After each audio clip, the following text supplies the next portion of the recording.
مهم جدا إنك تأهل نفسك كويس في التكنولوجيا وتجهز نفسك من بدري للبيزنس وريادة الأعمال، لأن ده ممكن يفرق معاك جدا.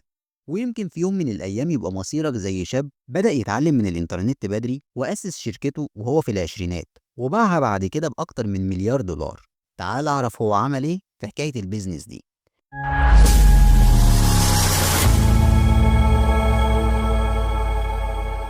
ديفيد كارب رائد أعمال أمريكي اتولد في نيويورك سنة 1986، ومن وهو صغير كان مختلف جدا عن غيره. فبدل ما يروح يلعب كان قاعد قدام الكمبيوتر يتعلم برمجة لوحده من الإنترنت. وفي يوم قرر ياخد القرار المجنون: أنا هسيب المدرسة. كان عنده 15 سنة بس، لكن كان عنده حلم وشغف ودماغ شغالة طول الوقت. بدأ يشتغل مبرمج وهو عنده 20 سنة، وبعدها جات له فكرة: ليه الناس ما يكونش عندها مساحة تعبر فيها عن نفسها، تكتب، تنشر صور أو فيديوهات من غير أي تعقيد. ومن هنا ولدت فكرة تامبلر. من أوضة نومه أطلق الموقع، والناس حبت البساطة والشكل والحرية، وفي خلال سنتين بس تامبلر بقت من أكبر المنصات الموجودة في العالم. والمفاجأة سنة 2013 شركة ياهو اشترت تامبلر بأكتر من مليار دولار، لكن ياهو ما قدرتش تدير تامبلر كويس والموقع بدأ يضعف.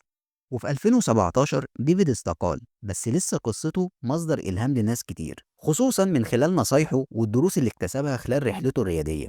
ديفيد بيقول أهم حاجة تبدأ بدري وتبدأ تعلم نفسك صح، وقال إنه كان بيتعلم البرمجة من الإنترنت وهو في سن المراهقة، وده ساعده في تأسيس مشاريعه الخاصة. وبينصح كمان إنك ما تخافش من ارتكاب الأخطاء، وبيقول إن كل غلطة ارتكبها كانت درس ساعده في تحسين المنصة وتقديم تجربة أفضل للمستخدمين.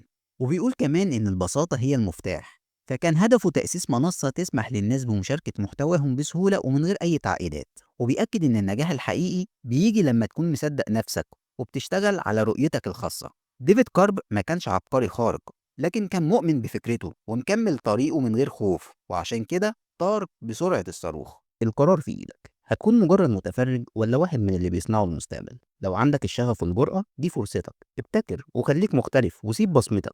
لو قصة ألهمتك ما تنساش تعمل لايك وتشترك في القناة، لأن اللي جاي أقوى.